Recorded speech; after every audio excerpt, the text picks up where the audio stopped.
Sure. Mm-hmm. All right. Are we done the more you know? Yes. Mm-hmm. Just play the damn song. Okay, here it comes. Watch push play. It'll get around here sometime. Welcome to Everyone Racers, a show designed for the world of low-dollar racing and oddball car culture. It doesn't matter what kind of limit champ or lucky track dog league you run, SCCA or NASA, we don't discriminate. As long as you drive it hard and built it yourself. Join us each week for tech discussions, tips and tricks, as well as news and notes from the world of amateur endurance racing. And whether it's on the spot, hella sweet, or we're lucky enough, and Chrissy gives us just the tip, we're sure you'll giggle a little and learn even less. Everyone report to the paddock. This is Chris. This is Chrissy. I'm Jeff. I'm Mental. And we're all here. Yay! Although It's every- here is at work for me. Whatever. Recording Okay. at the same We're time. all here. Yes. And yeah, that's great. So we're Everyone Racers. Welcome to a Stirling Moss episode of our podcast. We are recording on October 19th. And on this day in 1958, Sir Stirling Moss won the season-ending Moroccan Grand Prix.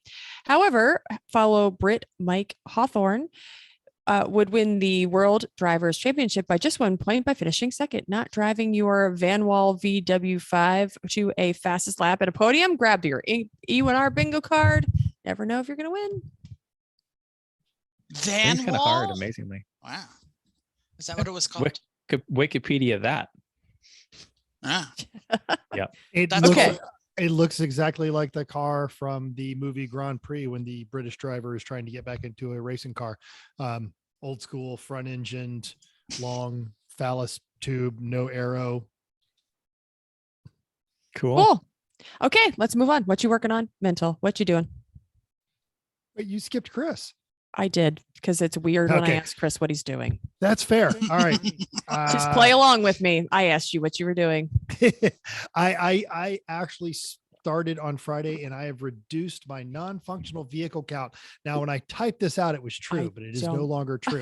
I reduced my non-functional vehicle count by 2. I sold my 86 Volvo wagon to a Oh. very enthusiastic man who drove all the way down from Salt Lake City to tow it home. And then Wow. I got one of my motorcycles running and spent the weekend and then even the first couple days this week shaking it down. Rode it to work yesterday, came out and after work and no, not at all. So Aw.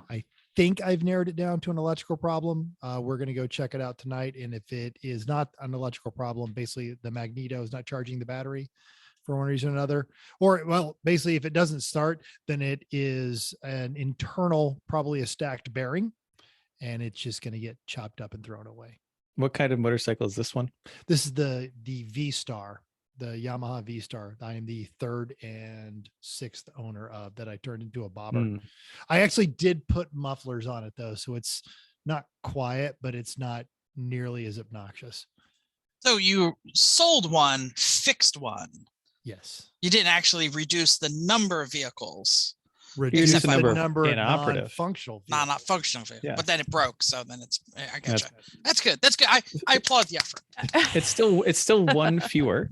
Yeah. And It's one one fewer that takes up room, and it moved along. Someone's very happy to have it, so that's much better than sitting in storage. All of the above. And Or in is some this parking lot. Is this the wagon that your brother gave you like 10 years ago, or is that a different wagon? No, it's the same one. Same one. I Okay. just I wasn't going to get around to it. We drove when we first got here, and I threw it up on Facebook Marketplace, and I said, here, buy it, or you know what, just tell me a good story. And this guy, he is an immigrant from Nigeria. He works for Amazon in their transportation services, and he had been looking for a Volvo for years, and either they wanted too much or they were hopeless. And I bought the gasket set because I do think it's a head gasket on there, and he gave me a really good story. And initially he lives just outside of Salt Lake, was going to drive down in a U-Haul and a trailer. And I said, don't rent a U-Haul. They'll charge you by the mile and the car's not worth that. Go to Enterprise and rent one of their trucks and then go rent the U-Haul car hauler. And he did. Oh man, thank you. Thank you so much. And he got down here and he put $200 in my hand. I handed him $100 back, and he actually started to cry. What you should have done was said, just come with a truck because I got a I was trailer. gonna to get say this. I was literally going to say this. I don't know how to get the Omega off yet, so that problem has not been worked out. And I'm the king of jank. That's all I'm saying. I No, you're actually, the Earl but I of care. Jankerton. Yeah, exactly. He's the I king of care about. jank. I don't care about the trailer. I do care about the Omega. I understand. So- I understand. I think you're going to have to get a flatbed driver to back the flatbed up to the moon trailer, winch the Omega off, drive away, and just put it back down. Or an open car trailer that a friend has. I think that would. Well, do it. that's Good. how they got it on, but it also involved a series of janky ramps and jacks and blocks and hopes and dreams. Why are we stopping the jank? That would be easier this time because it would be rolling off. There's actually, they've got like one of those concrete ramps on base. I don't know if I could back up to it or not. And then the other, they actually also have an auto lift, and I could just back this trailer in Oh, there yeah. and get it up on an auto lift. And then Mm. the trick is right That now. sounds I don't like have, it. I don't But have then how to anything get it that'll- home from the base? That's the It'll tow problem. it. Oh no, this is No, on he doesn't base. have anything to tow it with. All that is on that. I don't have anything that tows right now. So Mm. but ideally, soon, in accordance with our plans, the RV will be getting new tires, and maybe I could tow it with the RV just to, get this ball rolling. I forgot that Mhm. Vicky got rid of the tow rag or whatever it was. That didn't tow either. Oh, the Touareg was never gonna It move. was a that. Tiguan. Come on. Tiguan, thank you. yeah, exactly. Yeah.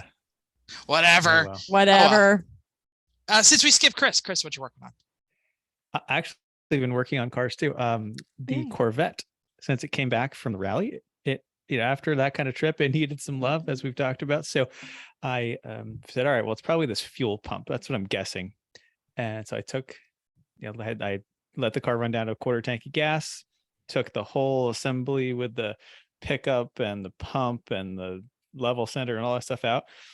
Everything looked okay. There was some crud in the tank, I think, that had just continued to wash out of the corners in the last 2,000 miles. So I siphoned it all back down, drained it all back out to nothing, wiped the bottom out again to get all the residual stuff out, took the gas that I'd pulled out and poured it through a paint funnel, or the strainers, the little very fine strainers you use for paint before you spray it. So got all the crap out of that. New pump, new pickup, screen, put it all back together. Seems to run great. I've driven it to work and back, driven around the block. I haven't driven a long trip with it because I don't really have a chance, but that's the only time it did the weird things. But I don't know. Like, sure, it runs wonderfully now. It drives great. Okay. On that note, I was working with the Dur Fascination crew, and actually we did a special episode of Bid Nerds and talking with that crew, and they agree that car should be bring a trailer worthy, especially with those low miles and the story behind it. I'll try it. Why not? Bring a trailer probably won't agree, but Yeah. All you can do I'll is try it. ask and accept Well, and then, it. but then we can start that webpage we were talking about. Bring it, bat rejected. Sure. Yep. Well, then let's see what else. I do have an appointment to have it detailed in 2 weeks, so that'll be good. Then I can take the pictures and move it along. Also, I just put a better wire to bypass the clutch safety switch because I got a multimeter in the clutch safety switch. It's definitely the switch. I'm not fixing it. I'm not climbing up under there and putting a new clutch safety switch in this car. No one cares. So I put a much thicker wire on that. Fine, shoved it back up in there. What else did I do? Oh yeah, I fixed the passenger door lock Mhm. and window and all that stuff. So the window now actually goes all the way down and all the way up. The door locks work, all that stuff works. Drove the car to work. It drives the best it's ever driven. So yeah. Okay. I mean, it's not perfect, but okay. Okay, so I listened to the show, and nobody asked the important question, because sometimes you go on these road trips and you fall in love with the vehicle, and sometimes you absolutely hate them, a la Connie, where you just want to kill it by fire. Like my Miata. to I don't think Connie, we needed. I don't think 1 we to 10, need where to- you I don't at? think we needed to ask that question. Oh, I I'm know right- the number is going to be terrible, but like No, the Miata, I'm right it exactly seems- where it was when I left. I'm right in the middle. The car, it's fine. It's a decent example of this car. I don't particularly like this car. Yes, It's funny, but the road trip didn't endear it to me or make me hate it more. Like it broke just the right amount for me to say, yeah, okay, that's about right, but Okay, not too straight up much for five. me to want to let it on fire. So yeah, it's like, okay, it served its purpose. Paul had a great time. It was a fun rally. now it can move along. Got it. Great. Okay. Yeah. And Paul doesn't want it. Yeah. If you are a So Corvette, hold on. Paul talked about like, maybe I should buy you out of this. And then we talked about how this really does not fit your lifestyle. You don't really have a place to put it. You're not going to drive it regularly. Yeah. You're not a tinkerer. You don't have any tools. Like, and he's like, yeah, okay, you're right. Probably could afford a better one if he really wants one. Yeah, well, absolutely. But this one, this This is nostalgia. I understand. car, Yeah. and it has been completely out of, completely immobile and unusable for so many years. But now, like, it actually drove us around for 2,000 miles. Like, okay, not that bad, but yeah, realistically, it doesn't fit his life. Also been working on theming the Mazda. We have a fairly elaborate decoration theme for the car this time. And it's taken me quite a long time to learn how to use the vinyl cutting software, not just to write, like it's one thing just to write some text and do that. Okay, fine. That's easy. Basic shapes, take pictures. Okay, fine. When you are making completely custom designs, just drawing them on lines, that takes an incredible amount of time to do and to do well. And so I've got all the vinyl cut now, and I started to apply some of it to the car. And this is a large format, 3-layer multi-piece, like many piece thing. That's aggressive. It is. And of course the vinyl we have is just, it's not made for doing that kind of thing. So, like trying to drape most of a fender with this stuff, it doesn't look particularly good, but the colors are good there. It'll work well enough. So I have most of the first layer, the main base layer of color on, everything's cut. The hood is done. The windows are done. So I'm working on the bigger stuff now, but it has been quite a lot of work to get this done. I appreciate it. Uh-huh. Okay. It's because I want. Would have been easier to paint it. Chrissy said no. I mean, you didn't really ask me. I didn't really tell you. So there's that. I knew what the answer was, so I didn't have to ask. It would have been easier to paint it, but one of the joys of that car is that it is such a cool blank slate. Yeah. Thank you. It'll be great. I'm looking forward to it. Jeff, I'm excited. I want to see pictures. They can't. Okay. Unveiling at the track. See you Thursday. Did you ask me to go? Okay, yes. I did. So I remember I start like 4 weeks ago. I don't remember how it is. I started the Corvette radio install and I had the wrong parts. Well, I finally got to get back out to the car, and I failed so miserably to update the Corvette C6 radio. Just to refresh the listener's memory, this is an 07, maybe? I don't know. 07? Probably not good that it's a C6. Say the name of the year of the car as a question. Yeah, it's a C6. Whatever. I don't think he's ever remembered a car. No, I don't remember. Because it's either the year, it's like a year older than my son, so I think it's in 7. But anyway, I tried to put in a I'm sorry, mental's making me laugh. I want to ask you how old your son is. I was 14. You'll answer that as a question. No, 14. But anyway, so I tried to put in the Android Auto, Apple CarPlay radio, and everything is working. But GM is just so stupid that it doesn't work. I did everything right. I got the crutch field like it's this thick, tells you how to do everything. I did everything right. Every screw, every solder joint is perfect. And every time I plug it in, it pops the radio fuse. Second I plug in the radio, pops the fuse. Cut a wire, pops the fuse. Cut a different wire, pops the fuse. Like the only 2 wires left are the power and the ground, and it's popping the fuse. So it's not the weird diversity thing that goes to the antenna. It's not the thing that makes the chimes work, because I've removed all of that out of the system. F it. I put the old radio back in. I'm done. I'll figure it out later. Well, call Crutchfield and say, there's something wrong with this radio. I plan on it, but I had to put the car back together. I couldn't. But before the warranty on the parts goes away, the warranty on the parts is so old. I bought this like a year ago. I bought this during COVID. So anyway, that's it. I have other things to talk about. So does the old radio work? Oh yeah, no. The only thing that doesn't work is you can't change channels on the radio. But what we really wanted and why I did this was because we wanted a rear view camera. Like it's hard to see out the back. You have to like lift your ass out of the seat to turn around. We wanted a rear view camera, and that's why it was going in. But anyway, let's talk RX-7. So thanks, Please. Uncle Dave, for turning me on to a guy who is parting something out. I now have a power steering rack. I got a driver's size window, did a great deal on it. Installed the driver's side window so we won't have a swimming pool anymore, and got out there and looked at the rack and did a bunch of measuring and really, putting a plan together, because I have the two motors next to each other so I can measure everything. And I've come to the conclusion that we really need to move the cooling system. It is not going to fit in any other way.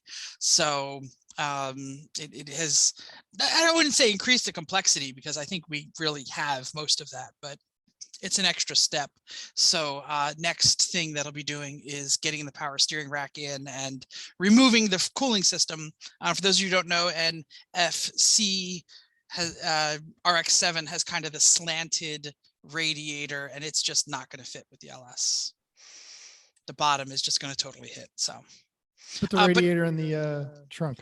no, I just need to move it forward and make it straight up and down. I've looked at a bunch of pictures online, and pretty much everybody who LS swaps has it straight up and down. So we'll just move it. And I hate to bring out the sausage. Is anyone else getting an echo when not Jeff is talking? I was getting it when you were talking. Getting when you're now, but that talking was as it. well. Yeah, I'm getting it from you two and from myself. I don't know if it's me or if it's It seems to have Jeff's. gone away from me now. all right. Never mind. Okay, All right, keep cool. talking. Don't Okay. stop. Don't stop. Um, Don't stop. No, I'll go just ahead. say real quick here, Chris, we measured the transmission. The Mhm. transmission length from the bell housing to the shifter, identical, both transmissions. The problem is that the motor Perfect. is like 19 inches longer. So that's it's not 19. Yeah, I we're was probably going to try to shove. Well, we're going to shove the motor back as far as we can. You should so shove that- it. We will. So actually, that thing you showed me to move the shifter forward like 3 inches. I don't know Yeah. that anybody actually cares about this. I think if we did that, that would be just about right. Yeah, Anyway. I think that's what we're gonna do. I'm Okay. already shopping for it. Anyway, Chrissy, what you Cool. doing? Oh, good. Thank you. I didn't care about this. Okay. I did some housework. I finished painting the trim, which was great. We finished that all up. So the front of our house looks nice and fresh and lovely. Did some fall pruning on some trees, and I washed the cars because they were all very dirty. So lots of productivity around here while Chris worked on cars. Yes. Okay. News and notes time. Just because you have an electric car doesn't mean you can't stop for gas, especially if you live in Northern California. Alexa St. John at Business Insider gets to the meat of the story, which I'm sure is the first real meat at Taco Bell in decades. San Diego. Ha San Love Taco Diego. Bell. I haven't been there in a while, but I love it. As you eat your chicken fingers, know. as healthy all around here. A San Diego-based startup, ChargeNet, chose a Taco Bell restaurant near San Francisco for the first of 6 fast charging EV stations this week.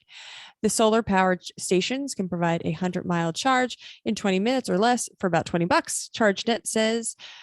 Tom Douglas, the COO of the franchise company, stated that they liked being a trailblazer in the EV public charging space. I think it offers something that you can't get anywhere else in QSR. Douglas said, referring to the quick service restaurant. It also attracts some new customers who may not have given us a try before now and know that in 20 minutes they can come charge their car and have lunch. If it works, expect to see more. The franchise outfit Diversified operates in another 300 Taco Bells as well as 28 Arby's. Arby's is a little bit better than Taco Bell. Right now, they have 120 restaurants set to add EV stations in the coming months. This kind of innovation we can expect to see for the electric car charging market, which is expected to reach more than $270.5 billion by 2030. So we're going to be discussing our take on future trends in a moment. Obviously, one of them is the sad decline of the manual transmission. But one maker, despite being that who makes a lot of boring race cars these days, is committed to allowing you to row your own, sort of. So Nico Demata at The Drive shared a recent conversation with the BMW M Division's Frank van Miel, also no relation to Taco Bell. The M product boss said that the M3, M4, and the new M2 will all be keeping manuals as an option. The M3 or M4 are probably done by the end of 2028, but the M2 gets to keep it all the way until 2030. Why?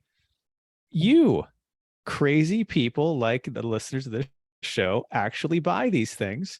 And Van Meel said the customer demand is the only thing keeping manual transmissions alive. BMW VP of Sales, Timo Rech, said that M engineers will ask them why they need a manual transmission when it's slower than the automatics, and the answer is always the same. The M customers want manuals. Tamada cautions this will all go away with the impending all-electric M lineup, so get them while you can.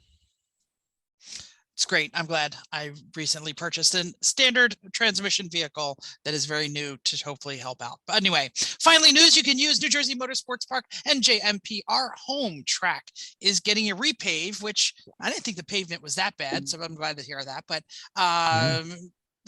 but they are also, this is the Thunderbolt, the non-Don course, the better course. It's due to start in October of next year, and it's not just a new surface. They're going to be addressing the turn 1 runoff area, expanding its capabilities of the course.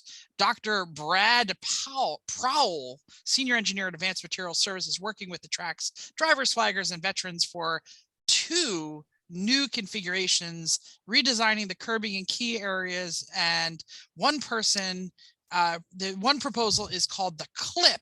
Let me share a screen here for those of you who are watching the YouTube channel. So this one here, this top one here, is called the clip. And basically this is, I believe, turn 7. You come by the condos here and you just kind of eliminate the octopus head. This is the famed Devil's Tail. If you ask me, it is the best turn on the track. So I kind of hate it. And then there's this other one here, which eliminates the Devil's Tail, but comes through around, so you still get a majority of the last turn that really matters, the one before the straight. So this one has an almost 90-degree turn, cutting off the octopus head. This one eliminates the Devil's Tail, but still uses the second half of the octopus head. I don't know. How do you all feel? I think they both make it worse. I think agree. that people who are super serious and want to go super fast don't like that those other corners slow them down because they're highly technical and have to be done just right. So I can see the aggro people saying, yeah, these are better, they're faster. But I think you miss out on the technical stuff that separates the better drivers from those who are not so good. It also might depend on what this is used for so many different kinds of racing. So is there, I mean, at least bikes, but is there, maybe there's something that drives that, not just endurance, but I don't know. Cars that don't go around corners well. I think IMSA, I don't hate it if they leave the octopus as an option, because the idea is that the whole multi-configuration concept, and then it's never the same course. The handful of times I've raced there, the octopus head is actually a great place to make a lot of passes. Mm-hmm. Totally. Well, it's funny because I think this top one, the one that they call the clip, with that strong 90-degree turn, it's actually reducing your run up to the straight. So I agree. Might be slower in the straight. Because that's a hard turn. Because normally that's part of the S's. Yeah. So Mental brings up a good question. Did they say, maybe I just missed it? Are they? They're not taking away. Oh no, the octopus. multi-configuration. Got it. Right, Mental was absolutely right. Yeah. Okay. Good. Configuration options. So All right. NJMP. I'm okay with configuration options. Sure. Just as long as we don't choose it. Lemons doesn't choose any of them. Sure. Someday maybe I'll go to something. Won't. No way. No. Lemons would definitely never choose. Like they would choose the slowest option configuration they possibly can that results in a longer course too. So yeah, the longer course I think is key because of the higher car counts that Lemons is typically dealing with. The amount of space on track is really important, especially in New Jersey. Yeah, that's a popular race. All right. Chrissy, could I get a segue, please? Sponsors, we love our sponsors. Oh, that was awesome. That's from the modulating the gas series. I just kind of pulled that one out of I don't know where. Yeah, go ahead. Okay, I'm off my game now. All right. If you've been paying attention Lemons completely redesigned their website in a coordinated effort as they release their 2023 schedule, and that includes the rally schedule. The big deal this time around on the docket, ending on July 4th, where they launch all those cars off of a cliff at Glacier Bay, is the Alaska Rally. If you don't have one and you want to do a rally, you're going to need a questionable car. And as we say constantly, a great place to go to make questionable decisions or perfectly fine decisions is racingjunk.com, where you can find odd yet interesting vehicles like this 1977 Pontiac Grand Prix. I love this thing. Yeah. Now, it's the bad wheels decisions. that really do it to me. yeah. Desktop little is tiny- beautiful. Oh, is it really? It's It's not catching up beautiful. yet? Oh, look come at that on. car. Oh, It's- okay. Then as soon as No. I ended, it stopped. No, it didn't. I I got was it. Here just you go. Here you go. I got it. Here you go. There she All is. right. I was actually trying to use the ad to do this, but there it is. It's a gorgeous Pontiac Grand Prix SJ, one of the longer hoods ever produced, not the, but one of that. This is the heyday of the 70s personal luxury coupes with those little bitty 15-inch wheels. This thing is actually awesome. It runs and drives, needs a little bit of work, but it's located in Oregon, so I don't think it'd be that rusty. And anything made in the 70s, you're actually going to start the rally with positive points, which is a good place to be. So as we always tell everybody, check out racingjunk.com. It is free to post. It is free to browse. It is way more positive than anything on your doom scrolling social media feeds. Racingjunk.com. Metzel, I think you And if buried the it's- lead here. $2,000. That's kind of a smoking deal. And if it's an SJ, it actually has the 400 cubic inch 180 horsepower V8. I'm guessing on the So- SJ based on the script on the front fender, because it says it's down, there's looks like 2 levels of writing. Let's see if I can zoom in. Let's see how. Well, if it were an It may just say, LJ, oh, you're right. It just says Grand Prix. Oh, okay, then it might have the 4.9 liter 135 horsepower engine. That's It the base might. model. It might knows? also have the Pontiac 350, which is technically a big Yeah. block. Yeah, well, that's fantastic. Hey, you know what? Bad choices make good stories. So true. Absolutely. tell us all about it. Yeah. Upcoming races. it's about to AER. scream. Oh, well, you have your Bye. headphone that's close next to your head and you're at work. So there's that. AER is at Mid Ohio. You know the drill, 40 cars, 20 BMWs. Oh, boring. Boring. So Wow. boring. 2 Miatas, 2 Hondas, 6 Porsches, and an X-Ratty. What is an X-Ratty? McCore XR4 Ti. Oh. Oh, those poor guys. Oh well. I don't know. There's some turbo Ford people in this world that know how to squeeze some horsepower out of those cars. Some of them are. Well, then they listeners, break. too. The ones who don't And squeeze they- the and horsepower are the they- ones that yeah, most yeah, likely to have yeah. a chance of running. Yeah. That's a shame. You're not going to see anybody. Oh well. Oh, Much. well. Listener feedback. So from our rally recount on the YouTube, Keith M corrected me. He said, "No, Chris, you did not pronounce Kancamagus properly. I've lived in the state for 56 years and you get a huge fail, but you seem smart about other stuff." All right, Keith. This is the way I was taught to do it by my New Hampshire native relatives who've been there for a very, very long time, but you made me question it. So I went to the source. I went to the website for the highway itself, Kankamagushighway.com. And here's how they say you should pronounce Kancamagus. Kancamagus, just like I said it the first time. So unless we can find some primary source material, which is some Native Americans, I think I've got it. And we may just have to agree to disagree on this one. I feel like Wow. I feel like any Native Americans would be like, "Pound sand, white man, leave me alone." Right. We need we to can all put just- this link. This link has got to be there. This The is gonna. link This is the link this- will be in the show. this is notes. going to create more argument online than is a hot dog a sandwich. What color's the dress? Yeah. Which car is at fault for this incident? Yeah, Yeah. exactly. This is great. Many people try and put a second end in the word and say "kank on the Which is- mangas." Kancamagus is the wrong way that a lot of people do say, and that's what I used to say when I was a child until my New Hampshire native relatives corrected me and said Kancamagus. So I remembered that because I prefer to pronounce things correctly if possible. When I was a child, I highway.com. spoke as a child, but as I became a man, I pronounced Kancamagus. No, there's no second N. You did it wrong. I don't even try. I'm good. Nope. All right, Jeff. Oh boy. So Kancamagus. I posted a what you working on, and I put my soldering on the kitchen table, which Chrissy was very upset that I was soldering on the kitchen table, but I do it all the time, so it's not that big of a deal. And I was doing it to fix Jen's car, so she was okay. Yeah, it's your solder Which next to you- my sandwich, right? No problem. How'd it there. work? It didn't. Oh, I didn't say it was right. I said I had no trouble. Anyway, I put cardboard down. And Tyler Stank gave me a ton of crap, so don't think I didn't say. So anyway, John C wanted to know what I was using to make the wire labels. Those are the wire labels that came with the cheap ass stereo. So they were actually very nice. Just how I know I did it right. But it still didn't work, so it's wrong. Chris, no?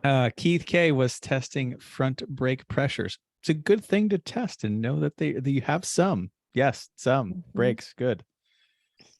ML was on, quote, Pinstar V6 coil packs. Sorry to hear that. Ugh. Wow. Randy K couldn't go to the races due to an injury, so his wife had him working on his honeydew list. Can't be that hurt. Come on. Right? DJ 914 said, no car work for me, just family and work proposals. And much love to you, DJ 914, dealing with some family issues out there. Love you, man. I owe you a hug. Tim N was helping restore power back to South Florida. Good for you, Tim. Yeah, good for you. Corey D was beginning the reassembly of a BMW suspension. John H was at a friend's engagement party. Hungry Bill was chopping wood with the neighbors. I don't know whether that's a euphemism or he was actually chopping wood. It's the second just one. gonna He showed a picture. It's a wood pile. We got to do that. Yep. I understand. David E was waiting outside for someone from Facebook Marketplace to pick up the set of Blizzaks I trash picked a few weeks ago. Nice. Now that So is some Selling savvy something you trash shopping. Good job. Savvy shopping, David. Go ahead. You sorry. read mine, so you can keep I going. know. I was so excited about that one. I thought it was so funny. Go ahead. AJ was on drywall adding, hey, buy the big shop, they said. Just a little fixer-upper, they lied. Fortunately, once the new drywall's up, I can move on to the plumbing and the new furnaces. That'll be nice. And you know what the sorry. E1R top tip is when it comes to drywall, and we have all done drywall, Chris. The checkbook is the best tool to do drywall. That's right. Joseph K flew into Houston to teach his team how to rebuild a 6L80. I think you do that by throwing it out, don't you? I'm just not really sure. The Stankinator was loading cars into storage, and I just was texting with him till this morning. He was on a bus to basic training. Oh, okay. Great. And James M was putting his race car back together after brake failure, Thompson. And we here, I'm sure all of the rest of you guys that know, I'm really happy to know he's okay. Car can be fixed. That was scary AF. And sad. Mm-hmm. Yeah. And speaking of fix, Hungary, Bill took his time to email us a video of his fixed power windows. No more licking than twisting wires for him. That's so much better when you're going through security checkpoints in Ukraine that you don't have to go, hang on, to get the window down. Because in some of those security checkpoints, you start touching wires to the other, they're gonna get. It's true. Don't touch the wires. Just back. Don't. Yeah. Well, do we have a sim racing report? Did sim racing happen? Or are we going? It No. It did happen, but that's It did? okay. Well, Dave did it. Yeah. Sorry. We don't know what happened. Anyway. No. Hey, It you happened. know who I Maybe it was in New heard was Hampshire this there week. and dominated? Chrissy's mom. Oh yeah. That's what I heard. Weird. I don't know what really happened. That's just what I heard. Hi, Chrissy's mom. We will take this time to say that while the number associated with it is probably bad to say out loud, it is a delightful and should be celebrated as a federal holiday because it is Chrissy's mom's birthday. That is I feel bad. I didn't send her cookies. That would be Is interesting. she still in the house? Like if I yell No. happy birthday, will she hear it? No, everybody's gone. We would not be able to go through this podcast with what was happening with two small boys and my parents and my sister and brother-in-law and the Phillies game. And it was very loud in here. So Phillies game. Boy, did they crap the bed. Anyway, let's keep moving on. Yeah, they did. Yes, but happy birthday, Mom. Okay. Main topic time. We're going to take this unique moment and gaze into our very murky crystal balls, which we could probably clean off with a little Windex, but Jeff and I keep the crystal balls. So they're just filthy and buried in the back corner of our garage. And we are going to talk about the trends that we see coming, automotive and or racing trends, good and bad. And we invite you to critique our discussion. So join us now. If I had a flashlight, I would do the old Conan O'Brien in the year 2525. But we're going to talk about the trends that we see coming. And I was hoping you guys would post stuff before mine, so it wouldn't be all me. Something I see as a negative trend, and we've touched on this before, but a recent article on The Truth About Cars said, talked about how BMW and Amazon are now completely partnered up to bring what they call a better user interface, what the rest of the world calls steal your personal data. And given some of the trends we are seeing now in a post Roe v. Wade environment, with subpoenas and making companies hand over electronic data, I do not like this one bit. And there is and all that we can do to stop it, I think, other than just keep driving old cars. But then I've got this lovely handheld tattletale that follows me around everywhere anyway. That's basically what I was thinking. Mhm. There's And this is really surprising because coming from a European company, so European data standards are drastically different. There are very, very strict laws about data mining in the EU. And it's actually, it's something that a lot of us in America talk about. Well, we should really adopt the EU standards. So surprising that it's coming from BMW. I know Hyundai is also in the same article. They talked about Hyundai's data subscription services, where you get the, we've all heard it, where you get the bonuses for paying the subscription prices, like heated seats, or these things are rented as part of a package instead of you own it. I hate that too. So I don't know, everybody just talk to your congressman and get the data standards from Europe passed here. That would be very helpful. That will never happen, just because you were saying the phrase adopt EU standards, and everyone who has no knowledge of the subject at all will go, I'm an American, I don't want none of them. Hey, they let us use all those cool headlights and taillights from Europe. Oh shit, they don't. Well, and also it'll work because we use the same standard of measurement. Oh, no. Well, don't do that either. Yeah, God forbid we use the one that divides by 10. Don't get Chris on this soapbox. We do not need to start this.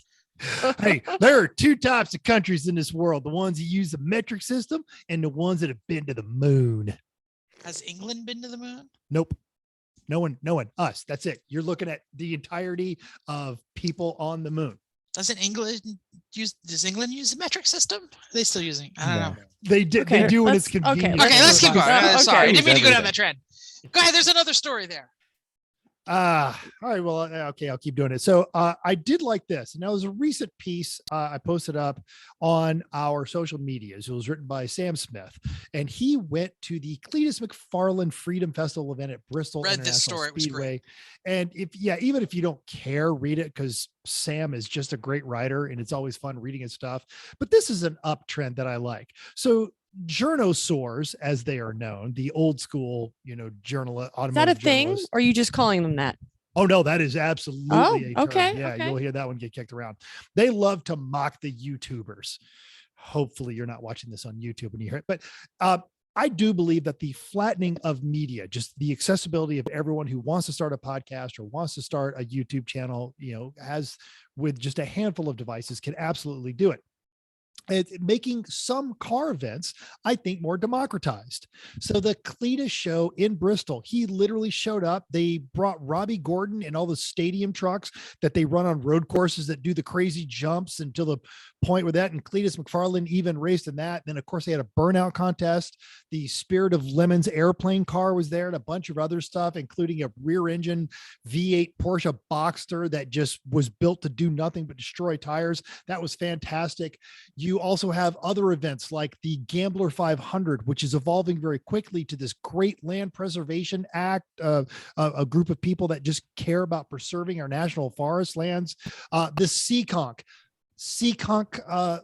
Friday night drag. Seekonk, call us. We so want to go and watch this. You and I are we're both. We could just show up. Yeah, we're racing pay junk the people. $10. Right, yeah, come on. exactly. But it's a host of just these other specialized local events with, rules, maybe not always the safest rules, but what's great is they are just democratizing accessibility. So there are so many ways. And as we all came of age, it was autocross and car shows. That was it. And that was your, the only gateway. And now you can find what level of automotive nonsense you want to get involved in. And it's there. And I love it. I think that's a wonderful, wonderful thing. Yeah, I agree with you. The people who wave their arms and say, oh, the car culture is dying, they're crazy. They just don't know what the kids are doing out there. Excuse me while I push the mute button and cough. But the YouTube world out there, they're really just smashing what is the normal conventions. I mean, it used to be that the famous YouTubers were buying Ferraris and crashing them and Lamborghinis. Now idiots in their garage are rebuilding half-burnt Lamborghinis, and I'm all for it. Not that we're gonna ever be able to buy Lamborghinis ourselves, but the wrenching YouTube is so deep. You can learn so much. I'm down for it. I agree with Mental. I think it's going to democratize and bring back car trends. Just stop doing that shit on the street and with the burnouts. Right. On a track, but that's not helping anybody. Yeah. Even you stance folks, I make fun of you, but at least you're wrenching on your car. Just don't go fast. Break rules. Don't break rules, rather. Yeah, there are plenty of places where you can go do dumb stuff in a perfectly safe, controlled, not making your neighbors mad environment. Pretty much. This has happened forever, though. Come on. People are doing dumb things with horses. We're going to do dumb things with sticks. Like, come on. Well, the thing that Jeff and I saw eons ago, like 11 months ago, we went to the PRI, the Donk drag racing. Yeah, and that was fun. It was a genuine love, I think, of the culture that they're like, crap, man, we're getting fast. We've got to like put in some rules so people don't die. And so I think as long as you're doing it out of a love for the culture that you're fostering, the Gambler 500 has kind of split off their own version of the Hoopty X. And now, at least out here in Las Vegas, they're tied in with the Mint 400. So they go and set up a motocross course for trucks. Think the old the monster truck shows when they would do the run what you brung kind of stuff where people just go by junkyard trucks. They're so great to see full size pickups. Yeah, what do they call that? Like tough oh my trucks? Gosh, that sounds terrible. I love that. Yeah, I it think sounds awesome, but like it's terrible it's like, for the. It's like spectator drags for trucks, basically a different way to see them Sign me up. break. And not even trucks, like Geo Metros with knobby tires. And the Gambler 500, if you follow their social medias, they've got this really cool Miata with extended axles front and rear, and it's running these giant 30-inch mudders, and it goes and carves around pastures and things like that. It's got the long travel suspension, so it does these crazy jumps and then just lands like a cloud. It's awesome. Gambler must be mostly on social media, because I've gone to look for like websites to find events anywhere near us. Oh yeah, the Gambler website is just not. No, and it's very regionalized. So each kind of region runs their own thing. And when I was in Atlanta, it was hard to find them. They are very active out here on the West Coast, especially Oregon, and then closer down here towards northern Nevada. But yeah, Jeff, wouldn't that be a great thing for Miracle? Awesome. Totally. Right? Thank God I don't own her anymore. No, but you know You where could she get it back lives. for that. Come on. I do. Mm. I don't know. Okay. Yeah, let's talk about all right, electrics. Yes, they're coming. Yeah, they're coming. They're here. So yeah, let's talk about so what's really happening right now. And I'll throw this open. Yeah, and you've we been can the start most going involved. either directions. So the electrification 2-3 years ago was like Tesla and those idiots who are like, I don't care about the paddle gaps. I don't got to get no gas. But it's really turned the market over. We would not see a EV from Ford or Chevy or any of the major manufacturers if Tesla didn't sell so many and become a successful company. So as crazy as that guy is, and I don't want to really give him the props because he didn't really design it or anything, he just put the money into it. The Tesla, the EV market is really wide open right now, and we have Tesla to thank. And thank God everybody else is building better cars. I mean, that's just really the way it is. But what you're seeing out of Volkswagen and Hyundai and Ford and Chevy and, not really many of the other manufacturers are really there yet, but it's going to become a thing, and I'm all for it because I've driven a bunch of them and they're fantastic. Little bit maybe not the right use case for my wife, and we're still trying to figure that out, but let's talk about the luxury. I mean, it used to be the only luxury you got, a Chevy Volt or a Tesla, you know what I mean? So go ahead, Mental. And I don't know how I feel about this, but just this week, both Bentley and Cadillac introduced very bespoke high-end electric vehicles. And I'm worried about the accessibility for the very people who need electric vehicles by making them luxury and performance and in status symbol items. Are we doing That's the only way you thing? can put that technology out there. It's not cheap enough for the people who might benefit for it at the end, but those people also don't have a regular place to charge. They don't have a garage. They're street parking. They're living in, smaller places that they can't just run an extension cord out the window to this thing. So I think they are targeting the market of people who will buy it and who can subsidize the technology for now. And stuff like the not the Lyric, whatever the new one, Celestiq, the Cadillac one, and Rolls-Royce. It's Rolls-Royce is the other one that came out with another really big one. Theirs are just technological show cars, basically. Look what we can do. Halo cars that aren't these really things work. Yeah, they're not designed for high volume. But no, I mean, they're even designed to try things. Yeah. But the high volume ones, like let's talk about the ID4, the Kia, and the Hyundai. They're all $50,000. Mental is not wrong. The buy-in price is high, and sure, but I'm suggesting though that those who Mental, I think, is trying to say would be most benefit from them they don't fit their lifestyle because they can't charge them. Mm-hmm. No, you're right. Charging network is not, and fixing is difficult, and it takes work and break a garage as much in theory. But I mean, yeah, well, you have to plug them in for everything. Like it's all computer based.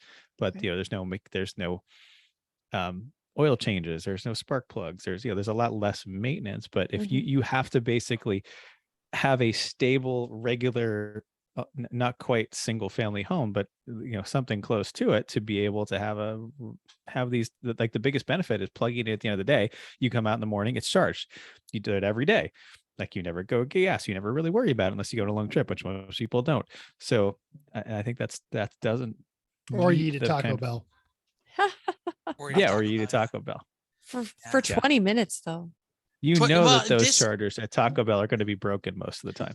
Well, and this is the DC fast charge innovation that Tesla did that is now getting to the other manufacturers. Used to be the only fast chargers were Tesla, and everyone else had to just trickle in or be at home.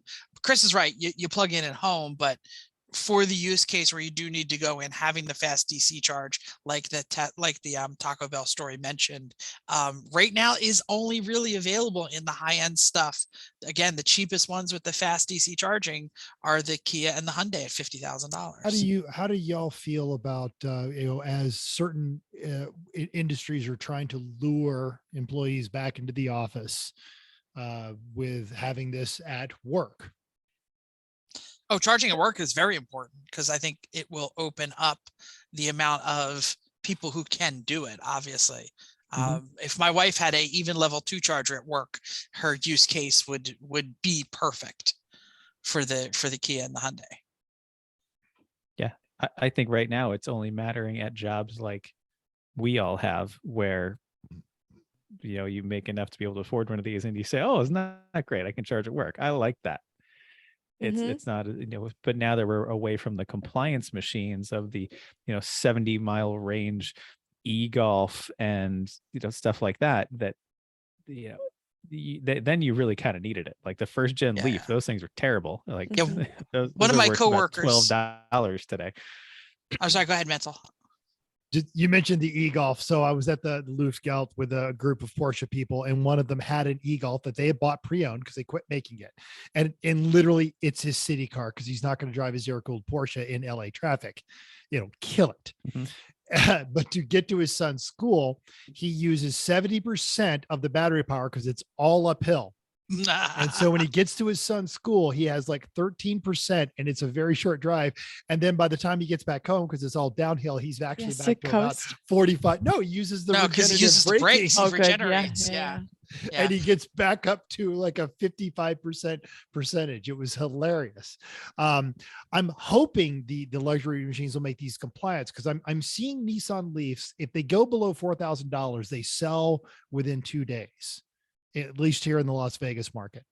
The average price hovers between 6 and 8, and there are no e-golfs, but there was a Mitsubishi Mirage all electric vehicle that was on the iMev, whatever that thing was. It looks like a golf cart, basically. It is a golf cart, but they were asking 6 for it on a dealer's lot, which was too much. But I would actually love one of those compliance machines for the right price. That would make sense for me to buy it for the exact reasons. I ride a scooter to work most days because I'm tired of killing my Mercedes and stop and go traffic on surface streets. Yeah, one of my coworkers got a 4.2, a smart, whatever. I'm sorry, not smart 4.2, because the 4.2 is the gas one, but the smart that looks exactly like the 4.2, but it's fully electric. And he loves it. And he did the exact same thing. He was from Texas, and he's like, I like my car and I don't want to use it to commute. And I bought this so gosh darn cheap, and it's great. And I never put any gas in it. And I use my other car for everything else. But I do like the thought of, go ahead. So I do like the thought of these skateboard built cars allowing some interesting coach built stuff. Like, Jeff, this was your idea. The same way the Fiero became the kit car, and the Beetle, actually, this is more of a closer to the Beetle pans. You can put anything on those. You put your Myers Manx, you put the Fiber Fab, whatever thing of the day on it. Great. What can you do with these skateboard cars? And for those that don't know what I mean. Yeah, I was going to say, can you explain what you're talking about? A lot of these newer EVs are designed in what's called a skateboard, and that it has basically a battery pack as the main body of the car with structure to it all, and then the wheels and motors front and back, and then they just put a body on top of it, on top of that basically pan skateboard thing. Imagine what a skateboard looks like. That is all the running gear of the car. Yeah, flat and that's bottom. the way a Beetle was too. It had a big pan on the bottom, had a channel down the middle, had the engine in the back, the beam axle up front, and you could take the Beetle off of it and put all kinds of things on it while keeping all the major mechanicals on the rolling chassis. So I think the hard part of it is going to be interior integration, because a lot of these are so many screens and CAN bus and stuff like that. So people are going to have to hack that kind of stuff to make it work. But the major components are all there. The steering wheel and the dashboard stays, but everything else goes on top of it. So I read an article that talked about why we're not getting coach built cars. And they talked about the lithium shortage here. Basically, why would Tesla sell half of a car to somebody when they're selling every single one of their real full cars. So until we get like enough manufacturing capacity, and this, had to do with COVID and, the lithium prices shot up when they were making all the batteries, but that's all snapping back now. So as we get more manufacturers in, it's going to be easier for, Volkswagen. Are they going to sell all their ID4s and ID buses? I don't know. Maybe that's, Tesla's not going to do it, but maybe someone else will. Well, I saw a thing today about, Teslas is because they have sold a ton of them. There are a bunch of them that are wrecked. Yeah. Yeah. Yeah. I mean, Tesla motor and battery pack in your blah, blah, blah is the new hot rod in 10 years. We're talking about trends. Mark it down. Jeff said it first. Well, and to talk about the CAN bus, I think there's lots of smart gearheads out there who absolutely will hack that. Just an article I was reading today, the Mini Moke, they have electric vehicles, but they're basically what are known as NEVs, which are neighborhood electric vehicles. Or Chris said, fancy golf carts, but they are now working on a highway speed version. And the way they're getting around the crash regulations that come with it is under the RPM Act that we talked about all last year and even the year before, where SEMA had to push. Congress passed it, but then wouldn't write the regulations on it, where if you build an old car that conforms to the crash standards of that day, you can also electrify it, which is what Moke is doing. So in the next year, Moke is planning on releasing in the US a highway speeds capable Mini Moke that's all electric. And I did sign up for the email updates on that one because it is based off of, it looks just like the old Mini Moke, which is awesome. Yeah, I just googled it. It's cool. They're like the happiest little cars ever. They are. It was so great. I can only imagine that this is not like the one I drove, but and the Moke and the Manx were the two things that people talked about. Like, oh my God, if you could make an EV car cool, and you can go back to that coach built, low manufacturer vehicle kind of thing, you could do it. And really, and this all goes back to, and I'll put this Bloomberg article in here, that the US electric car sales are reaching the milestone, that the tipping point is here. It's not the use case for everyone. You're never going to get rid of your tow vehicle, your diesel tow pig. Don't worry about that. I really don't think it's ever going to be mandated. I know of 3 racers that have put deposits down on electric Silverados or electric F-150s. Did they get them? No. They're going to get them. Silverado. Okay. The Silverado is not out there yet. And I'm not selling people out because of the price tag of that one, but these people. Yeah. Oh, sure. That's fine. It doesn't work for every use case. I don't think every single car is going to be electric for many years. Maybe when we're old and retired and our children's children are driving, maybe then it's this 25-25 and 25-35. It's not going to be 100% electric. The infrastructure is not going to be there, but it's going to be there eventually. And the tipping point is there where it's becoming normalized, where you're not the crazy person for buying an electric these days. Ed Begley. And that's a huge deal. It's a huge deal. Yeah. Well, it's not one of those city cars or the Dale or whatever it is. Exactly. Terrible. I love the Dale. Watch that movie, everybody. HBO Max. Go check it out. Anyway, let's stop talking about electrics. Let's talk about racing. That's true. Okay. So what are the new cars that are going to be there in crap can racing? Because obviously when it started in 06, you're looking at like 80s cars. Now we're seeing 90s cars. Even 90s cars are hard to get parts for. We're into the 2000s. Like, what are the cheap performance-ish 2000s cars, maybe even into the 2010s, that might be kind of the backbone of Lemons in the future? And I'll start off with this bold prediction that like the new Civic-ish is going to be the Mazda 3 and Ford Focus, because they are made plenty in manuals. They handle pretty nicely. They're cheap. They're available. There's lots of parts for them. Junkyards are full of them. Seem fairly reliable. Junkyards are full of them. Ours has been pretty good. Not perfect, but handle great. Pretty decent. Handle great. Get them in a stick. It's a win. That's why we built one. I mean, the engines are everywhere. Yeah. They're reliable. And I'll say something else to actually back up your belief in that Mazda 3. I'm seeing automatic ones show up because people that are getting into crab can racing, there's a lot of them that can't drive a stick. The thing about, crab can racing is this great democratization of, what was the event at Pittsburgh, the guy's birthday party, where instead of going to a strip club, they're like, hey, it's cheaper? Palooza or something like that, right? Thank you. Very good. Exactly. And so you're seeing that, it was a great execution, but is not unique. There are just people that are getting together like, hey, let's check this all together off of our bucket list because we're good friends. And, four of us can't drive a stick. Oh, cool. I found this Mazda 3 for $800. It's an automatic. It runs great. As automatics are getting better, they're going to become less and less of a problem. It's one thing like a TH350 that just sucks down all the power. It's 3 speeds. It's terrible. Like they're not good. They can be made to work, but they are not listening, good. Corey? Right. So, Corey is the example. He makes them work. Yeah, but why wouldn't I run my Lexus with 7-speed? Right. Right. Or like, our Mercedes, it's a long way off from being, or even yours mental, aside from the fact that it has 500 horsepower in front of it and makes it a little warm.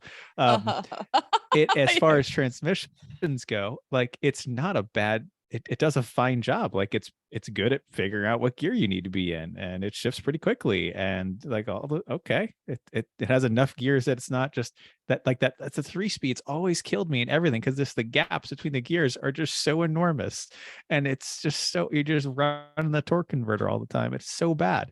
But like in the Escalade it's an 8-speed. It locks torque converter immediately. Like if you floor it to pass somebody, it drops gears and just pounds through them as it rockets ahead. Like, it does a great job. It'll hold, like the Mercedes will hold gears and downshift. If you are in Sport Plus and you come into a brake zone real hard, it'll just downshift for you. This isn't a station wagon.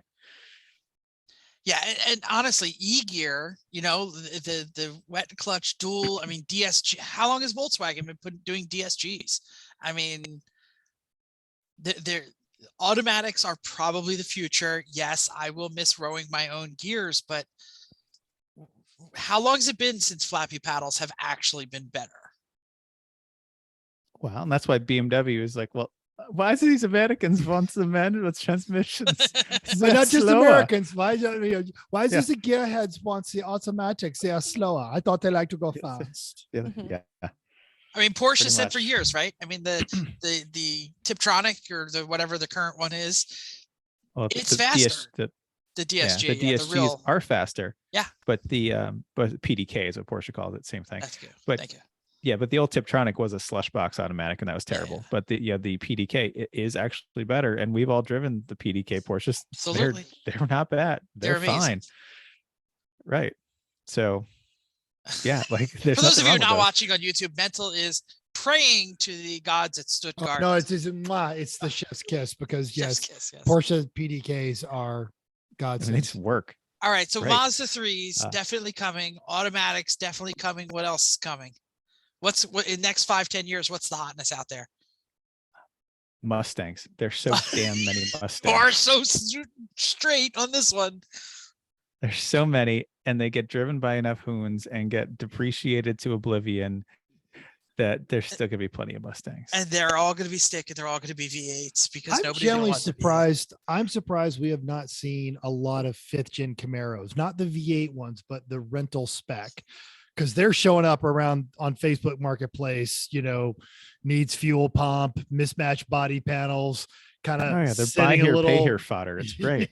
yeah. But I really think they're holding their value a little more than the Mustang, because the Mustang just outsold them so much. Yeah, and I actually think the V6 pony cars are going to be the Goldilocks. For endurance racing, because like the 3.7 liter Mustang is 300 horsepower. Yep. There you go. So as long as you put a drive shaft on it that doesn't explode at 112 miles an hour, which I'm sure the aftermarket has figured out by now, then that's plenty fast. It's got a better fuel burn. Like, that seems like the ticket. The same way now, like, you don't want too much power in an endurance racing car, because you use more gas. You don't go that much faster. The SN95 Mustangs, even with the folks that are really have figured those out, and Eric Rude should be here to do the math on this one, but the V6 SN95 Mustangs have consistently outperformed the V8. And that V6 was a turd. That 3.8 liter S6 V6 was what a boat anchor of a terrible engine that was. It's nothing like the more modern ones we're talking about. So yeah, I think that's the V8s are fun. They make noise. They woohoo America, but the V6s are a better choice. I think. The fifth generation Turbo 4s even. I'm not sure what it is, but the 05 to 14 was such a leap past the SN95 that like that's where the 5 liter came back and the V6 got really powerful. Wait till the EcoBoost starts showing up. I mean, that's the next generation. Yeah, I know it's the next generation, but they are rental car fodder. They are showing up in the buy here, pay here's. They were still available. They're hen's teeth rare, but they were available with a stick. And even when they're not with a stick, it's a 10-speed transmission behind that. Right. When they get to be 15 years old, the right ones are gonna be just basket cases. Yeah, because the drag racers are going to want the V8s and the V6s, and they're gonna slide down the list. And especially you get a convertible with a bad top that the interior's falling apart and something's wrong in the CAN bus, so it won't talk to the windows or something else. It's like, all right, that's the kind of thing we're talking about. Okay. Yep. All right. Here's another thing I want to see. I want to see a Lemons class, or it's just an automatic C-class entry for small SUVs, small car-based crossovers. I want to see a class of Tucsons and Escapes and Sportages and Equinoxes and RAV4s. Yeah. In that list, I will take an Equinox or an RAV4 over an Escape. I have driven an Escape. I think those are the most terrible thing. I would rather see an Edge than an Escape. I feel the same way about the Equinox. I hate the Equinox. Yeah, that's why they're perfect. Yeah, these are cars. Everything we're saying. But then would somebody bring in a CX-7 and then it's going to blow up because it's the Mazda Speed 3 turbo motor, and those just don't hold up. Can't you just I'm sure CRV would come in and it would be fine, and it would go around and around and it'd be okay, right? But those are we've already seen money. We've seen CRVs though.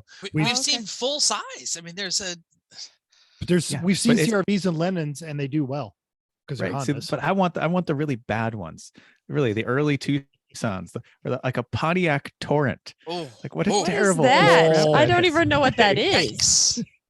Well, exactly. If you've got a small child, Mercury in the car, cover Mariner, their ears. Oh no! What didn't Phil say he was going to give automatic C class, or maybe it was Eric, to anything with the the high value 2.4 liter? What is? Yeah, anything like that's great. GM, bring it. That sounds like a Dodge Journey. Come on, why haven't we seen any more Dodge Journeys? More Dodge Journeys. Yeah, they've Nick Pond has promised all kinds of things to the person that shows up with a Dodge Journey, because Nick has suffered through so many of them as rentals. Yeah, he just wants to see them die. I look forward to that kind of stuff coming to being the Class C fodder of the future. That's great. Realistically, I agree the current with you. A cars will be more B, right? Yeah. The stuff we were talking about, the newer things like the E90 BMWs and things like those are going to be A. End of the field. Right. And then C is the weird, super old stuff that's going to be harder and harder to find, and cars that have absolutely no business being on a racetrack, like Dodge a Mercury Mariner and a Dodge Journey. Like, who doesn't want to see those dice it out? I'm Googling Mercury Mariner because I'm not even really sure what the hell right. I just pulled up my Pontiac Torrent. It's a Mercury Nissan Quest. If I know. Oh, it's a Ford Escape is what the it Merida. is. That's right. The Merida. Okay. The Villager was a Nissan Quest. My next thing, if I'm thinking of taking, somebody were to take on this challenge, is possibly getting parts for these, because they can't be that everywhere. Are there? Oh yeah, they're Pontiac Torrents. They sold It's a Chevy guess- Equinox. So they sold so okay. many of them. The junkyards are full of them. Like, these are Okay. normal people cars. Yeah. Like normal I people guess cars you get I parts just for. don't look at peasants when I drive by in those very fancy Mercedes. Oh, Oh, that gosh. is that is Oh my going. gosh. That is totally going in the wrap up. Yeah. Are you ready for Chrissy this? doesn't look at peasants. Yes. Are you ready for this? Are you excited? Pontiac Yeah. Torrent had a GXP trim. Like a Saturn View too. Come on. Let's get a Saturn View, Saturn good ones. View. Yeah, Honda view. motor. Okay. The Came with a GXP stick. The GXP No. Torrent in 2008 had a 6-speed manual transmission with a manual up and down shifting capability, 3.6 liter V6, 264 horsepower. You could have a And winner they're here. gone. They're all gone. Like they're all gone. That's what's funny about them. That means they are totally depreciated, and the junkyards are full of them. It's a fact you don't see any. They are anymore. 1 inch lower. They don't have a roof rack. This is the new winner. I am now Googling every week to find a Pontiac Torrent GXP. Why? And then when you find it, what are you going to do? Or a Saturn View Redline, which Saturn has View Redline, yeah. Oh. has a Honda 3.5 liter V6 in it, actually Yep. from the factory, because GM didn't make anything good enough, so they bought Honda. Well, some of the red J35s. lines had that. Didn't some of the View red lines have the I don't know. Ecotec It's- turbo? This is an Eric Rude question. For This a is an smart Eric GM right? Rude question. knowledge. Let's just Right? keep moving on. All right, please bring small SUVs. I Those love are it. going to be so great. Love it. Don't Yeah. just It's don't even so bother great. with the E90s. Don't do it. No. They're boring. Yeah. No. All right, I'm I got excited. another car-based thing. Yeah. HPDE. Oof. I think the cars are getting too fast and risky for right seat instruction, and I think that's going to go away. See our previous discussion about the crappy Mustangs that you're going to be able to buy for $5,000 with 450 Well, horsepower. Just this week, Judge Aaron Cole, released a piece on the Drive about making the case for special licenses because, especially performance oriented in the EV space, cars have gotten absurdly fast, while our standards for getting a license in this country have gone steadily down. So, I know I've certainly questioned my HPDE instruction when I was right seat in a Z06 at VIR, and we're doing 155 into the braking zone, thinking, this guy isn't that, like, I don't really trust myself doing 155 in the braking zone, and this guy is not that good. You're in Whew. this is an HPD, right? Like, so This you is HPD already 2. This is you're- in 2. you're agreeing that you're not setting. Yeah, and this guy's going for it. And like he what he needs is a Miata on a Zenith to learn how to drive before he gets into a machine like this. But he needs those people don't want- he needs a Miata on Douglas Alltracks. Right, Yeah. but those people don't want to hear it. So that's I think going to eventually make right seat instruction go away. It's that the risk is going to be too high. That's the bad. Mhm. The good is, I think, at the same time, live streaming and being able to live feedback remotely is getting so much better that I would think that within 5 years you could have a camera in the car, a speaker, two-way mic in the car, and the data telemetry, and the instructor can sit at a laptop, watch the screen from in the car, watch the data on the other side, and be able to have live communication to the student right there. And I think that is actually even better than right seat. Or maybe through your VR glasses. Yeah. Well, then you get sick, but No, but I'm serious. I'm serious. Like, why wouldn't I want to go like this and look at the gauges? For those of you who don't see, I'm whipping my head around, or look out the thing, or, I mean, the VR possibilities are really there right now. You never thought you would be able to. So if you're an up and coming programmer, I think it's going to be hard to make that technical leap to have the technology available for the cars and to the instructors. But I think it's going to happen in some of the, the higher end stuff first. But it seems like the safe and better way to keep HPDE going in the era where anyone can bring a 150-mile-an-hour car to the track. Yeah. I mean, but even the camera technology has gotten so much cheaper. I mean, remember how much we used to pay for like a GoPro, and now you can get one off a Wish for like $10. You might get it in February years, but- 2025. I mean, but you know what I mean? Like there used to be that really you had to buy high end to get any kind of clarity. And now people are putting 3 and 4 of them in their car to get 360-degree views because they've dropped down in price so much.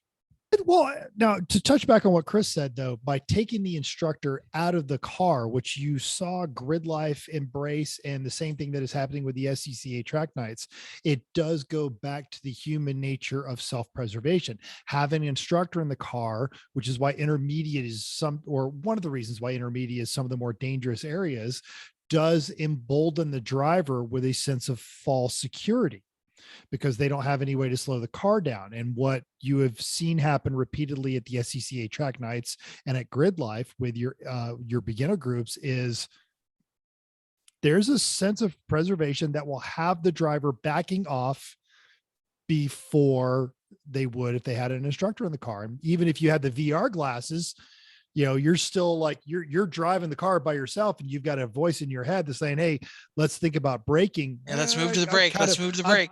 I've kind of already let off a little bit on there because this is really scary. Well, Chris is saying that the telemetry will be delivered just as easy. I mean, we're going to be able to know where their feet are by looking at the, colored plug little an bars. OBD2 plug in. Yep. Plug an OBD2 plug in, you get that immediately.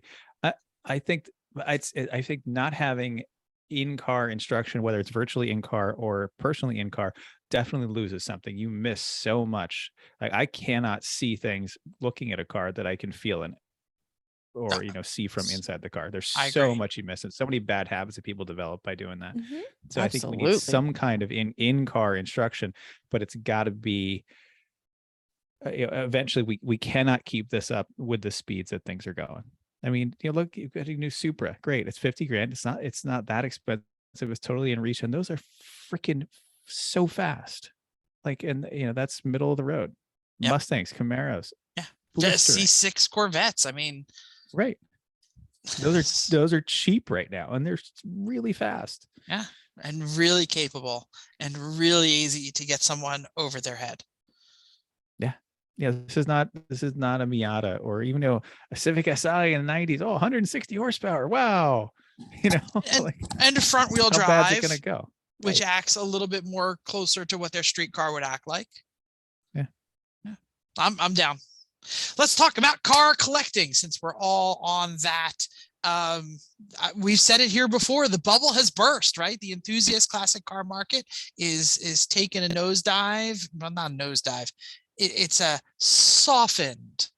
I'm probably not ready to buy my P car yet, but there's hope in the future.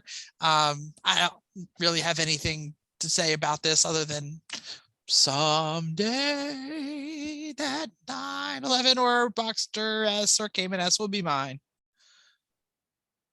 How about the 80s Porsches that I look at every day?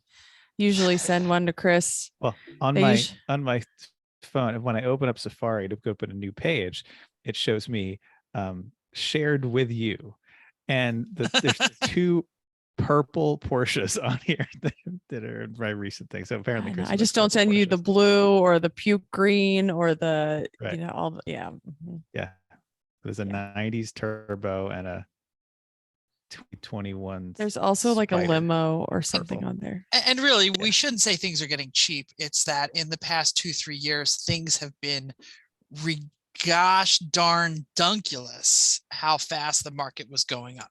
I mean, Mental works with the bid nerds. I watch it. Chrissy was on the show.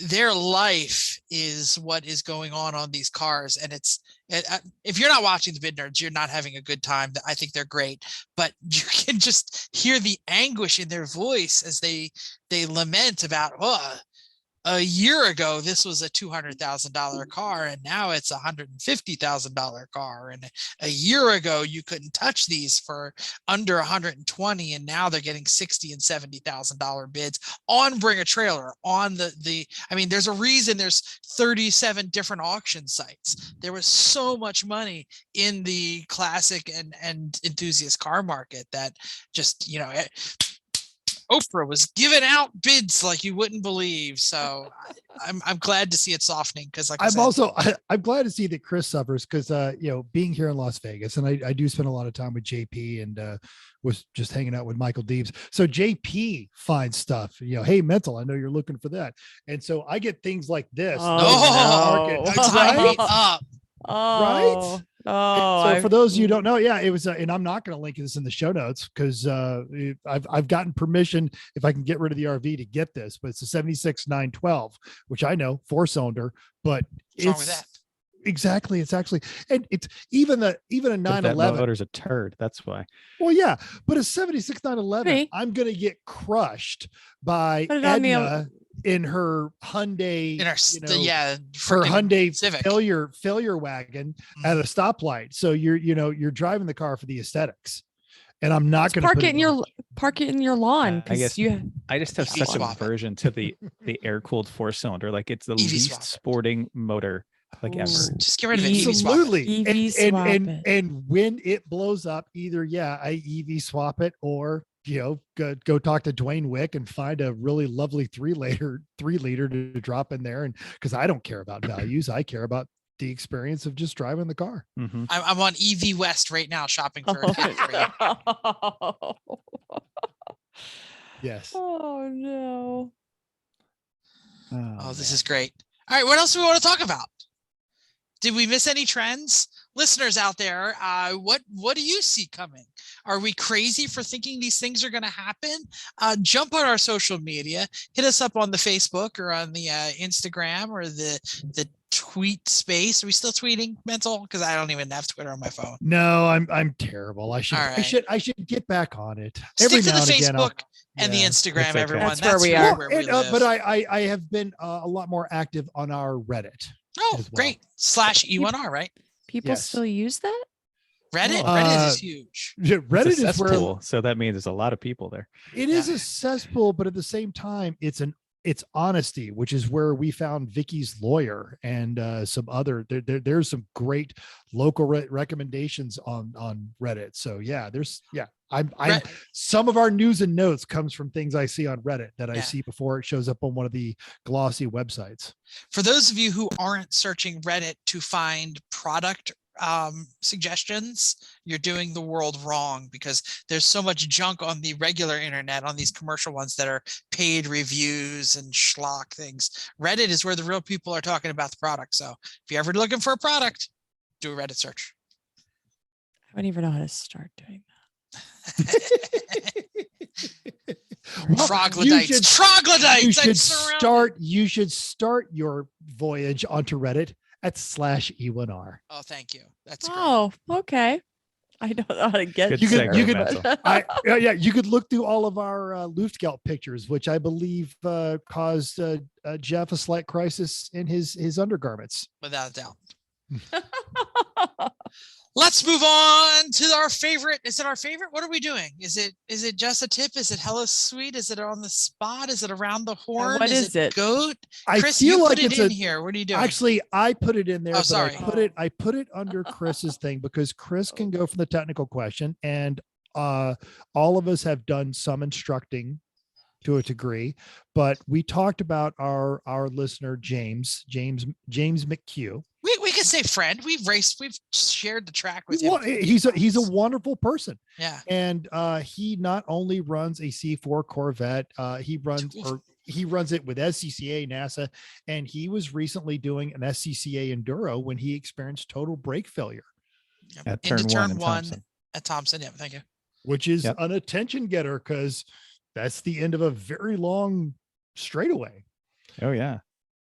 So I put it in there, but Chris, I threw it to you because I feel like you're the best equipped to discuss. You're at a track day, you're coming into a corner. Granted, I've done this more times than I care to count. You go to push the whoa pedal and it decides it's going to the floor. And from watching James's VinCar video, after he presses the pedal the first time, the brake light comes on the dash, which means he's out of brake fluid. Hydraulic problem. Yep. So there's nothing there, but you're not going to notice this at speed. So when that kind of thing happens, and it's happened to me too, and the sinking feeling in your stomach when you step on the brake pedal and it goes all the way down, you're not expecting it, and your speed is one that can only be understood if you have experienced it. Yeah. Yes, and I feel a slightly more alarming sensation is when your brake pedal goes all the way to the floor and you don't panic, you just go, again. That's true. No. So if you have no brakes, well, now you obviously you need to start looking for exit strategies. Mhm. This is actually a reason I like to keep the parking brakes in our cars if we can, because they're great for putting the car in and out of the trailer. That's my favorite thing, is having it in the trailer. Yes, it is. But B, if you do lose all your brakes, this gives you something. It's not great, and you don't want to just yank it, because then you just lock the back brakes up and you slide into whatever, you have no control over it, but maybe it'll slow you down a little bit. Aside Push from that, the button, if you and pull up sharply, but not like an animal. Yep, something. If you can downshift, if you have room to downshift, I mean, if you have to blow the motor, it's better than crashing, frankly. Well, and even what you can use the clutch as almost a reverse brake pedal by downshifting and not letting the clutch out completely, but starting, by partial release, partial release, partial release, just shy of lockup or engine over rev. Yep. Throwing the car into a spin just to make the tire scrub off speed. That works. That's not something I would have thought of in a panic. I may have done that, like trying to make the turn, but Yeah. I mean, just a bunch of understeers, and it's scrubbing speed off of the front. And if you can get all four tires sliding, now you're all scrubbing all of them off. If the ground isn't too soft, if there's enough room to just kind of roll yourself to a gradual stop, or at least get to a place you can be under control and maybe go around the corner on the grass, do that. Find a way to keep rolling and not hitting stuff as best you can. And yeah, that's the best I can say. Just look for an exit strategy. If there's a gravel trap, gravel trap would be great. Yeah. That's why it's there. But try not to go into it sideways, because that's when you go over ass over tea kettle. Yeah. But those of you who didn't read the article for turn 1 at NJMP, they're discussing a gravel trap. Yeah. So I'm happy to see them expanding that, because there's not a lot of runoff from a turn 1 at NJMP, and you're going pretty quick. Jeff and I watched a GT3 go off there at triple digit speeds once, and it was it put your heart in your throat. I mean, our new Civic, I was doing 125 down there with old crappy tires and not trying in a Civic. So bone stock, totally normal Civic. Oh, it sounds bone stock too. It was just a Civic, everybody. Don't get excited. It's so loud. It's a stock Honda motor. So I'm glad you're talking about what to do. I'm also going to throw something out. I know this isn't tech discussion and just a tip and all that other stuff, but I just recently on TikTok, and it actually linked me to a professional racer and prep company who was talking about pad knockback. And we've talked about pad knockback in our thing, and we've had pad knockback in our cars, and we just figure out why do I consistently have a soft brake pedal going into this turn every lap? Yep. And they showed like professional racers techniques of setting the brakes and everything. And the guy said at the end of the thing is like, but you need to get rid of it. And where that comes from is slop. So, the setting the brakes before you need to push the brakes. If you're doing that, check all your wheel bearings, check everything. Something has slop in it. So fix that so you don't have to try and ditch it into the wheel well. It's usually a wheel bearing. Yeah. But that's not usually the cause of this. This is usually the brakes overheat and you get fluid fade, or you have a fluid loss. That's usually why you end up with no brakes. If you get pad fade, you're stepping on it and it's just not doing anything. Just hard pedal. Because the pads just have nothing left to give. There's no friction there anymore. Yeah. So I've had hard pedal. I've never had no pedal. So no, oh man, it's a terrible feeling. I would need a new race suit. That's basically your internal monologue. Yes. All right. So step 1, remain calm. Step 2, look for an exit strategy. Step 3, start looking at alternatives to slow the vehicle down. If you have to go off the track, keep the vehicle straight, especially if it is gravel or soft. Yeah. And try not do to ruin everything anyone in- else's day if you can help it. Yeah. Do everything in your power to not have it happen by changing your brake fluid and all those other things that we talk about in all the other But sometimes episodes. Sometimes you But- just don't know, and you just a brake hose is rubbing against something, you just don't know it pops a leak. that There you go. Absolutely. All right. Mhm. What's left here? Next show, do we know what we're doing? We do. Of course Yeah. It's a week before New Hampshire for a race, so we're doing our New Hampshire pre-race show. It's going If to you've be been to New Hampshire and you've heard extra spooky. Oh yeah. Mental's Chris- going to do the whole race under a sheet with a flashlight under his chin. Whole show. Chrissy, do you want to plug the Yes, I do. Thanks Okay. for bringing that up. Everything. Plug the everything. Yes, we've got all kinds of things going on. We have potluck.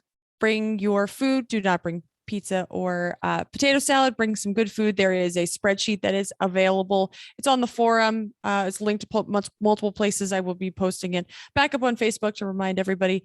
Bring something to share. We would love to have you. That will be on Saturday night at setup is at 6, dinner at 6:30, or whenever I feel like it. Really, that's what it comes down to. But we'll be having that. It's good. After that, we will be having a costume contest and party. So Floodstang's team is going to be putting on, and I think they're going to have a stage, some judges, all kinds of fun. Wear some costumes. That list of costumes that are being judged is also on the forum, but I will be reposting that on all of the social media. So that's all good. And then we have bring the dusty old bottles of liquor from the back of your liquor cabinets, because we will be making fun drinks. I'm sure most of them are brown. There might be a bar. It's going to be is not brown. If it's been sitting long enough, it might be. there's a bottle back there, and it used to be Midori. a color. Yeah, Is that right. Midori? It's It like used it's to- Yep. the It's from same the exact color as the wall. Yeah. it's Oh no, from it's the- not. It's from the 80s. Yeah. I've looked at labels from the 80s. So bring your What better dusty way? bottles. Yes, share with everybody. The grosser, the better, the more laughs we'll have. And the drunker you get, more maybe we'll be doing some really fancy shots. So bring some bottles because it'll be fun. And that's partially to celebrate the 16th birthday of Lemons. So what better way to celebrate when you were 16 and you drank all the bottles in the back of your mom's liquor cabinet? Anyway, yeah, it's going to be a great time. As always, New Hampshire, if you're coming, step by, say hi. We all have some swag. There you go. Hey, let's finish this up. I don't have any music because my little speaker is at home, but thank you for downloading us. We hope you enjoyed this week's edition of Everyone Racers. We also hope you'll join us in the world of driving, racing, and building, because everyone can be a racer, even you. If you enjoyed this podcast, subscribe.